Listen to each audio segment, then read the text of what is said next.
I'm Liz Kozar, and I'm here with Park Bench Estes Park, and I'm really pleased to be here with Rich Flanery. Rich Flanery heads up the Rich Flanery team of Mortgage Solutions Financial here in Estes Park. So thanks so much for joining us today, Rich. Appreciate the time. Yep. Thank you for the opportunity and taking some time to do this. Appreciate it very much. Well, hopefully we'll be able to enlighten some of our audience here with some good information, but I guess I'd want to start to know, tell us a little bit about your business. Well, most people know me as maybe the mortgage guy here in Estes Park. I've been up here doing business for, it's been nearly 25 years now. It's been that long. Yep. I often joke, I say it's been 25 years, but it's we've seen what someone might normally see in about 80 years, just because of all the different things that we experience up here as it relates to housing and lending and things like that. So that's who we are. Also, I have a financial planning business as well. I'm a registered investment advisor. It all comes back just trying to educating our community and trying to provide the best service for what we provide to our clients in the long term.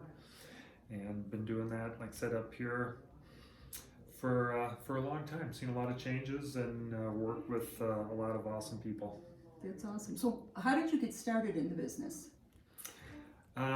That's a very good question. I think it sort of became inevitable that I was going to get in this business. 30 years or so ago, I had someone that wanted to bring me in. Timing wasn't right. I was, and then spending some time out in Southern California and Los Angeles. My life just took me in a different place. My father, who had started a mortgage company, then he wanted me to come on board. Really? I didn't know that. And then that didn't quite work out. And then had another opportunity again. I said, this must be a signal or something. It keeps coming up over and over. I was always doing some different things related to financing and things like that. But in the end, I just got drawn in and kind of knew this was my place. This is my calling. Yeah, as far as what I should be doing, and just said, okay, I give in. You give in. Yep. And ultimately, that's where you ended up. Yep, exactly.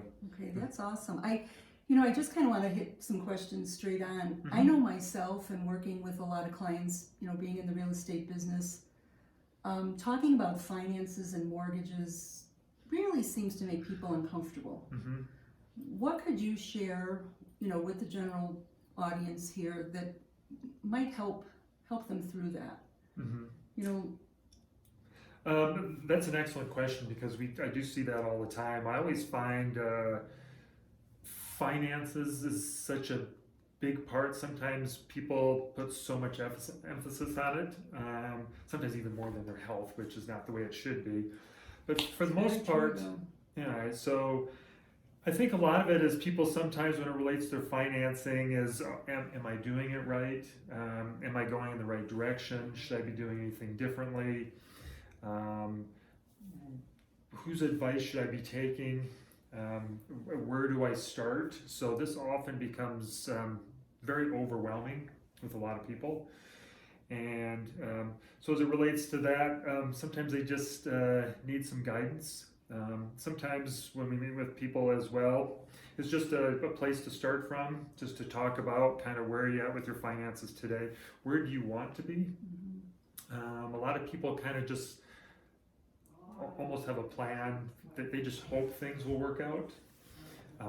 Not a very good way to go about things. I think it's always the important thing is just to find a place to start, just to have a conversation, just so you know, are you in the right place?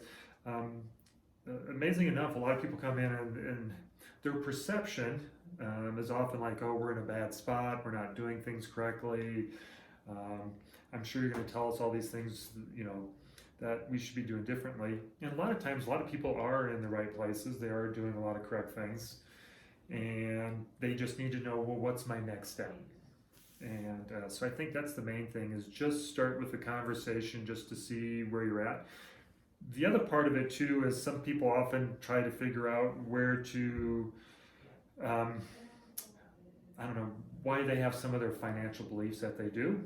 And we often get into that. it's like, well, I need to do it this way, and the question often comes up is, I've just been taught that this is the way we should do it, Mhm. and then we often go into that just so you have an understanding as far as sometimes your background as far as why you're making decisions that you are, and address that, and again, just to make sure you will make decisions based on what's right for your situation, not what's correct for another family member, a friend, a coworker, and things like That that. makes a lot of sense. So what you're reading about may not necessarily be correct or the right thing for you as an individual. Correct. Yeah, you should always have a filter as far as what you're being told and everything like that. As far as does this really relate to me? Is this something that's going to push the needle forward for me on my end?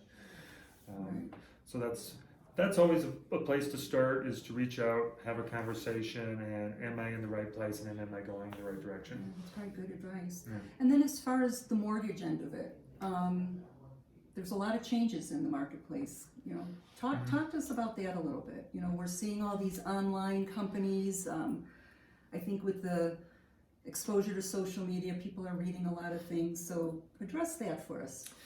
Yeah, I think we're definitely seeing a divergence here going on with technology as far as with the industry, and I think that happens in a lot of industries where you start seeing there's some disruption going on.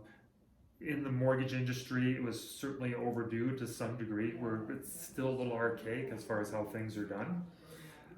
But you do have a split, and one direction is they're embracing the technology so much as what they're trying to do is they're trying to remove that personal contact away from everything. So they're trying to, as you as the consumer try to make all the decisions, they're assuming that you know everything that would be best for you. They assume that you know all the options, and they're sort of leaving you up to your own devices to, again, get back to, well, hopefully this will work.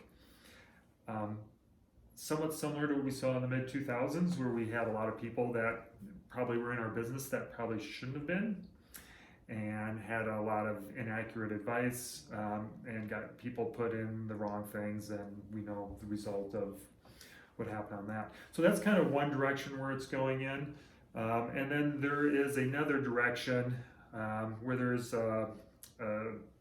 say a handful of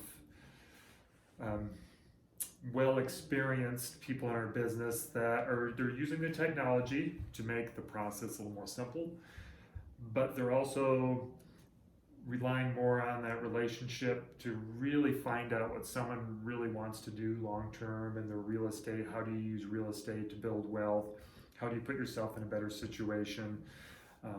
Which I found is to be very helpful. And again, it goes back to just gathering up all the information, educating yourself, having all that knowledge. And sometimes it's just hard to find the stuff that you find on the internet. Of course, just because it's on the internet doesn't necessarily mean it's entirely true or correct or accurate. Really? Yes. Oh, okay. No, that's true. So it sounds like from the financial planning ability that you have, kind of coupled up with the mortgage, you can help people get on a path, whether that be for a home or investment. Absolutely. So it's always much more. So buying a house is being in this business, and you have certainly a lot of experience working with home buyers and sellers and stuff like that. But this is one of the larger, if not the largest, transactions that someone will make. So that's important to know as far as what they're going to be doing, how they approach it, how do you place that real estate within all your overall finances, and then how do you use real estate to maybe create wealth, to grow wealth? How do you use the mortgage?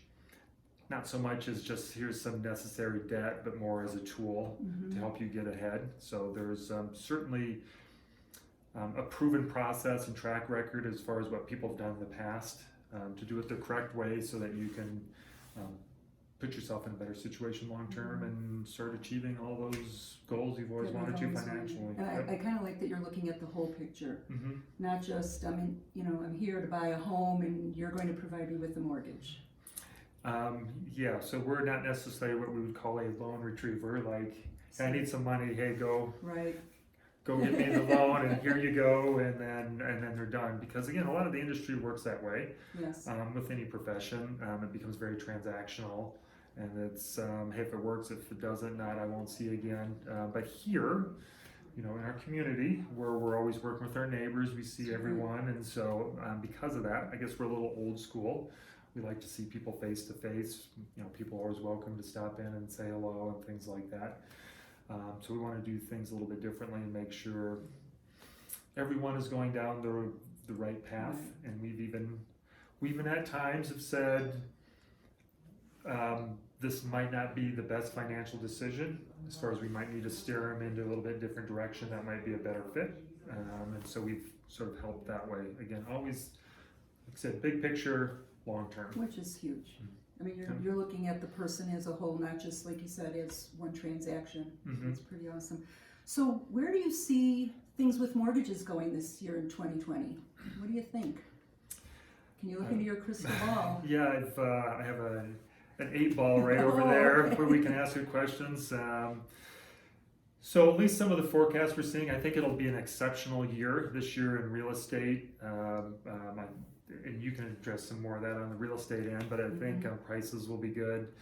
I think affordability will be there for what that might mean here in a mountain community such as Estes Park. As far as financing goes, mortgage rates, we're still looking at rates remaining at historical lows, so there's lots of opportunity.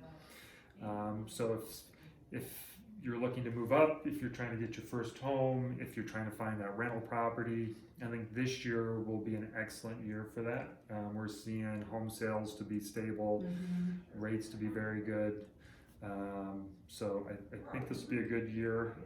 Beyond the next 12 months, it's hard to say, but I think this year will actually set up very nicely, perhaps even better than last year as far as opportunities people might be able to do.